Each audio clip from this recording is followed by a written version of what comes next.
തർക്കമുള്ള വിഷയ താടി പഠിക്കൽ ഹറാമാണോ അല്ലേ? ഹറാമാകുമെന്നാണ് ഫത്ഹുൽ മുഈനിന്റെ ഇബാറത്ത്.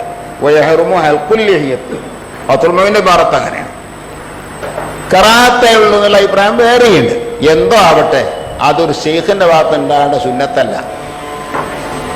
ആണും പെണ്ണും ഹസ്തദാനം ചെയ്യലോ അത് കടുത്ത ഹറാമാണ്. ശൈഖും മുരീദും ആയാലും ശരി. ഇയാൾ ഈ എല്ലാ പെണ്ണുങ്ങൾക്കും കൈ കൊടുക്കും. പെണ്ണുങ്ങൾ കൈ നീട്ടിയാൽ ഹസ്തദാനം ചെയ്യും. കൂടെ ഇരുന്ന് ദിക്ർ ചൊല്ലും, കൂടെ ഇരുന്ന് കൈമുട്ടി പാടും, കൈകൊട്ടിപ്പാട്ട്. ഇത് കറാഹത്തേ ഉള്ളൂ അല്ല ഹറാമാണോ? നിസ്കാരത്തിന് പുറത്താവുമ്പോൾ ഹറാം തന്നെ ആവും എന്ന് പറഞ്ഞത് മുത്തലക്കന്നാണോ അല്ലെങ്കിൽ കൈതുണ്ടോ? അതൊക്കെ വേറെ ചർച്ച. എന്തായിരുന്നാലും അത് സുന്നത്തിന് മാറ്റാണ്. ഹറാമാണെന്ന് പറഞ്ഞാലും കറാഹത്താണെന്ന് സുന്നത്താരും പറഞ്ഞിട്ടില്ല. ഇങ്ങനത്തെ 100 കൂട്ടം കാര്യങ്ങൾ ഉള്ള തരീക്കത്താണത്. അതുകൊണ്ടാണ് ആ തരീക്കത്ത് തെറ്റാണെന്ന് സമസ്ത തീരുമാനിക്കാൻ കാരണം.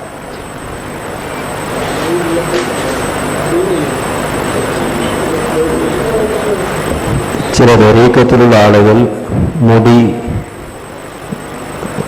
നീളമായി വെക്കാറുണ്ട്. അതിൻ്റെ വിധി എന്താണ്? നീളമായ മുടി നബി സല്ലല്ലാഹു അലൈഹി വസല്ലം തങ്ങൾ വളർത്തിയതിനേക്കാൾ കൂടുതൽ നീട്ടുന്നത് സുന്നത്തിനെതിരാണ്. ഒരു തരീഖത്തുകാരൻ പോയി ശരീഅത്തിൽ മാത്രം നിൽക്കുന്ന ആൾക്ക് തന്നെ അത് ഖിലാഫ് സുന്നത്ത് എന്ന നിലയ്ക്ക് അയാൾ ചെയ്യൂല. അപ്പോൾ ഒരു തരീഖത്തുകാരൻ ഒരിക്കലും ചെയ്യാൻ പാടില്ല. തരീഖത്തുകാരൻ്റെ എല്ലാ പ്രവൃത്തിയും യൽസമു അൻ യകൂന ദായിറൻ ബൈനൽ വുജൂബി വസുന്നത്തി. അയാൾ ചെയ്യുന്ന കാര്യം ഒരു വാജിബ് അലി സുന്നത്ത്.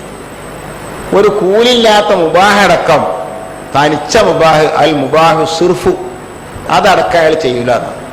ഇത് യഥാർത്ഥത്തിൽ കൂലില്ലാത്ത ഒരു മുബാഹ് എന്ന് പറഞ്ഞാൽ മാത്രം പോരാ, ഇത് സുന്നത്തിനെതിരാണ്. നബി സല്ലല്ലാഹു അലൈഹി വസല്ലം ഞങ്ങൾ വളർത്തിയപ്പോൾ ചെവിക്കുന്നതിനോട് അടുക്കുന്ന അതുവരെയുള്ള നീട്ടിലേ നീട്ടിയിട്ടുള്ളൂ. എന്നാൽ ഇന്നത്തെ ശൈഖന്മാർ ഒന്നാകെ നീട്ടിട്ടു എന്ന് മാത്രമല്ല, മുരിങ്ങമരം എന്ന് പറഞ്ഞ മരമുണ്ട്. ജഡ അതാ പറഞ്ഞ മുരിങ്ങമരം എന്ന് പറഞ്ഞ കായുണ്ട്, മുരിങ്ങക്കായ. അതുപോലെ തോന്നും താടിയും തലയും നോക്കിയാൽ ഒന്നാകെ കായ്ച്ചിരിക്കണം. അതെന്താ? ജഡ ആക്കിയിട്ട് പിരിച്ചു വച്ചിരിക്കുക. ഈ പഹയന് ജനാപത്തിന്റെ കുളിക്കാൻ ശരിയാവുമോ? മുറബിയ ശൈഖ ഇവന് ജനാപത്തുണ്ടാവില്ലേ? അതെടുക്കണ്ട. ജനാപത്തിന്റെ ആയാൽ കുളിയടക്കം ശരിയാവില്ല. അങ്ങനത്തെ ജഡക്കെട്ടി ഒരാൾ മരിച്ചാൽ അയാൾ ആ ജഡ എടുത്തു കളഞ്ഞിട്ടാണ് മയ്യത്ത് കുളിപ്പിക്കുന്നത്. ഇതാണ് നിയമം. അപ്പൊ ഇങ്ങനത്തെ ജഡ ഉണ്ടാക്കി കൃത്രിമ ജഡി അങ്ങനെയുണ്ട്. നമ്മളാ ഭാഗത്തൊരു ആളുണ്ട്, എൻ്റെ തരീഖത്ത് ബുക്കിൽ അയാളെ പരിചയപ്പെടുത്തിയിട്ടുണ്ട്. അയാളെ ഭാര്യ എന്ന് പറഞ്ഞാൽ അയാൾ പെങ്ങളാ. പെങ്ങളെ ഭാര്യയാക്കിയ ഒരു ശൈഖുണ്ടവിടെ കുന്നംകുളം ഭാഗത്ത്. ആരാണ്? ഷെയ്ഖ് ജമാലുദ്ദീൻ അൽ ബഗ്ദാദി. പേര് കേട്ടാ റഹ്മത്തുള്ളാഹി അലൈഹി എന്ന് പറയും. കള്ള ശൈത്താൻ സ്വന്തം പെങ്ങളാണ് അവന്റെ ഭാര്യ. അതിന് 3 മക്കളുണ്ടായത്. 3 മക്കൾ. ഇത് ഇല്ലാത്ത ഫസാദല്ലേ പറയുന്നത്, പരസ്യമായിട്ടില്ല പറയുന്നത്. സ്വന്തം അയാളെ നാട്ടിൽ പോയി നേരിട്ട് ഞാൻ അന്വേഷണം വരുത്തി ഉറപ്പിച്ചിട്ടാണ് ഞാൻ എഴുതിയത്. ഇപ്പോൾ തരീഖത്തിന് ബുക്ക് എഴുതിയിട്ട് 5 or 6 കൊല്ലായി. ഇതുവരെ എൻ്റെ എതിരിൽ ഒരു പ്രശ്നം ആരും പറയണില്ല. എന്താ അല്ലാന്ന് പറയാൻ കഴിയില്ല. നാട്ടിൽ പറഞ്ഞു പെങ്ങളും കൂടി ഞാൻ ചാടിയതാണ്. എന്നിട്ട് നിങ്ങൾ കാഞ്ഞങ്ങാട് ഭാഗത്ത് കുറച്ചാണ് വന്നു നിന്നു. കാഞ്ഞങ്ങാട് പിന്നീട് അയാൾ വന്ന് കുന്നംകുളം പ്രത്യക്ഷപ്പെട്ട. ഇപ്പൊ കുന്നംകുളം പന്നിത്തട എന്ന സ്ഥലത്താണ് അയാളുടെ. അയാൾ തരീഖത്തിലുള്ള കുറെ ആൾക്കാര് സ്വന്തം പങ്ങളെ അയാളെ 4ാമത്തെ ഉഖ്താണ്. അയാൾ പറയുന്നത് ഞാൻ എന്താ നിങ്ങള് അതിന് തെളിവുണ്ട്, എല്ലാത്തിനും തെളിവുണ്ട്. എന്താ തെളിവ്? ആദം നബി അലൈഹി ഇസ്ലാമിന്റെ മക്കള് കെട്ടിയതാരെ?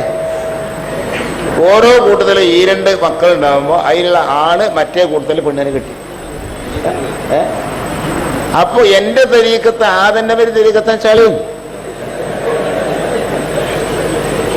ഇതാണ് ഇപ്പൊ അയാൾ പണ്ട് ഇവരോട് സുജൂദിന്റെ കാര്യം പറഞ്ഞപ്പോ നിങ്ങളെന്താ അങ്ങനെ സുജൂദ് ചെയ്യിക്കണത്? അപ്പൊ അയാൾ പറഞ്ഞെന്താ, സുജൂദത്തെ പ്രശ്നമൊന്നുമല്ല. യൂസുഫ് അലൈഹി ഇസ്ലാമിന്റെ വാപ്പയും ഇഹ്ബത്തും സുജൂദ് ചെയ്തു എന്ന് ഖുർആനിലില്ലേ? ശംസും ഖമറും 11 നക്ഷത്രങ്ങളും സുജൂദ് ചെയ്യുന്നതായി ഞാൻ സ്വപ്നം കണ്ടു എന്നാരും പറഞ്ഞല്ലോ. അതിൻ്റെ സാക്ഷാത്കാരം എന്തായിരുന്നു? സൂര്യനും ചന്ദ്രനും ഒരു വാപ്പി ഉമ്മയാണ്. 11 നക്ഷത്രങ്ങൾ എന്ന് പറഞ്ഞ ആരാണ്? അവിടുത്തെ ഇഹ്വത്താണ്. അവരൊക്കെ സുജൂദ് ചെയ്തല്ലോ. അപ്പൊ യൂസഫിന്റെ തരീക്കത്തിൽ അങ്ങനെ ഉണ്ടല്ലോ, അതെന്റെ തരീക്കത്തും. എന്തിനാ ഇവിടെ പ്രശ്നം? ഒന്നിനും പ്രശ്നമല്ല. ഒക്കെ ആയത്ത് റെഡി, ഹദീസ് റെഡി.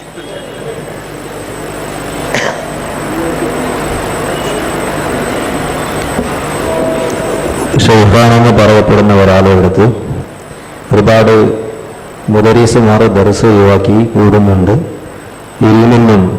ഇൽമിനെയും തദ്രീസിനെയും നിരുത്സാഹപ്പെടുത്തുന്നു. അതുപോലെ താടി ബധിക്കുന്നു. ആ ഷെയ്ഖ് സ്വീകരിക്കാൻ പറ്റുമോ?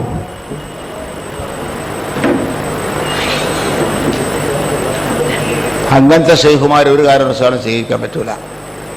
സുന്നത്ത് ഒഴിവാക്കലും ഏറ്റവും വലിയ നല്ല കാര്യം തദ്രീസ്. അതിനെക്കാണ് നല്ല കാര്യം പറയാനില്ല. വലിയ ദഅവല്ലേ തദ്രീസ്. ദീനിന്റെ എല്ലാ ശത്രുക്കളെയും ഇവിടെ ചെറുക്കുന്ന ആലിമ്യങ്ങളല്ലേ. ഈ ആലിമ്യങ്ങളെ ഉണ്ടാക്കുന്നതിന്റെ ഭാഗമല്ലേ ദർശർത്തൽ. തദ്രീസിനെ തൊട്ട് പിന്തിരിപ്പിക്കുന്ന ഒരാളെ കണ്ടാൽ അയാൾ ശൈഖായി അംഗീകരിക്കാൻ പറ്റില്ല. സുന്നത്തുകൾ നിരുത്സാഹപ്പെടുത്തുന്ന ആളാണെങ്കിൽ അയാളെ ശൈഖായി അംഗീകരിക്കാൻ പറ്റില്ല. അത് ചോദിക്കേണ്ട ആവശ്യമില്ല. എപ്പം നാളെ ഒരാൾ എനിക്ക് വിളിക്കുക, സാധു, അയാൾ ആലുവക്കാരനാ, അയാൾ വിളിച്ച് പറഞ്ഞു, ഹലോ, ആ പൊൻമോസ്താദല്ലേ? അതെ, ഞാൻ കോട്ടക്കലിനാണ് വിളിക്കണത്. നിങ്ങളുടെ രാജ്യം എവിടെയെന്ന് വെച്ചു. ഞാൻ ആലുവക്കാരനാണ്. ഞാൻ നാട് ചോദിക്കാൻ കാരണം അയാളെ സംസാരം കേട്ടപ്പോൾ ഒരു തെക്ക് ശൈലി തോന്നി. എന്താ നിങ്ങൾ വിളിച്ചത്? ഞാൻ കോഴിക്കോട് ആലുന്തറ തങ്ങളടുത്ത് പോകാറുണ്ട്. അപ്പോൾ അവിടെ ഒരു തങ്ങളുണ്ട് ആലുന്തറ. നേരത്തെ പറഞ്ഞ ഷെയ്ഖല്ല, അത് സയ്യിദല്ല, ഇതൊരു തങ്ങളുണ്ട് അവിടെ. കളന്തോട് തങ്ങൾ എന്നാ പറയുക. ആലുന്തറ കളന്തോട് തങ്ങൾ. ആ തങ്ങളെ എപ്പോഴും കാണാൻ പോകലുണ്ട്. ഞാനിപ്പോൾ അവിടെ പോയി വരിക. അപ്പം എന്നോട് അയാൾ പറഞ്ഞു, എന്താ നിങ്ങൾ ഈ മുഖത്തി രോമങ്ങളൊക്കെ, മുടിയൊക്കെ, താടിൻ്റെ ആക്ക്, അത് ഒരിക്കലും ശരിയല്ല, അതൊക്കെ വടിച്ചു കളയണം. ഖുദൂ സീനത്തക്കും എന്നാ ഖുർആൻ പറഞ്ഞിട്ടുണ്ട്. അപ്പൊ ഇതിനും ആയത്താ. ഭംഗി അത് കൈവിടരുത്. നമ്മൾ ഭംഗി അതൊക്കെ വടിച്ചു കളയല, മുഖത്തിന്റെ ഭംഗി. അതുകൊണ്ട് ഒരു കാരണവശാലും പറ്റൂല. അപ്പൊ ഇയാളിപ്പം തന്നെ വിളിക്കണറിയോ? അങ്ങനെ ശൈഖുന പറഞ്ഞിട്ടുണ്ട്. ഞാനാണെങ്കിൽ ഒരു പള്ളിയിലെ ഇമാമും ഖത്തീബും എല്ലാം കൂടിയാ. എനിക്ക് താടി വടിച്ചപ്പം എൻ്റെ ജോലി പോകുമല്ലോ. അതുകൊണ്ട് എൻ്റെ ജോലി പോകും എന്ന് പേടിച്ച് ഞാൻ താടി വെക്കുകയാണോ വേണ്ടത്? അതല്ല ശൈഖുന പറഞ്ഞതുകൊണ്ട് അത് സ്വീകരിക്കാൻ വേണ്ടതെന്ന് അറിയാനാ. ഞാൻ പറഞ്ഞ കണ്ടിട്ട് നേരെ വന്ന 2 തന്നീന്ന് ഞാൻ. ഇപ്പൊ കോട്ടക്കന്ന് മഞ്ചേരിക്ക് വിളിക്കായതുകൊണ്ട് തരാൻ നിവൃത്തില്ല.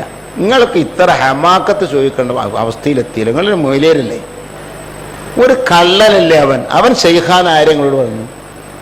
ഇത് നിങ്ങളോട് പറയുമ്പോൾ നിങ്ങൾക്ക് മനസ്സിലായിക്കൂടെ? എന്നിട്ട് ഇപ്പൊ നിങ്ങളോട് ഫത്വ ചോദിക്കണം എന്തിനാ? എൻ്റെ ജോലി നഷ്ടപ്പെടുന്നു പഠിച്ചാൽ. അതുകൊണ്ട് ജോലി നഷ്ടപ്പെടുന്നതുകൊണ്ട് പഠിക്കണ കാര്യം പ്രയാസം. എന്നാ ഷെയ്ഖ് പറഞ്ഞ കാര്യമല്ലേ പഠിക്കാൻ, അത് ചെയ്യാതിരിക്കണോ വലിയ ഒരു പ്രയാസമായിട്ടാണ് ചോദിക്കുന്നത്. ഒരു ശരീരത്തിന്റെ നിയമം, ഒരു ചെറിയ നിയമാണെങ്കിൽ ലംഘിക്കുന്ന ഒരാളെ ഷെയ്ഖാക്കാൻ പറ്റില്ല, അവൻ ശൈത്താനാണ്. അയാൾക്ക് ഇഷ്ടപ്പെട്ടല്ലോ എനിക്കറിയില്ല. അല്ലാഹു അലം.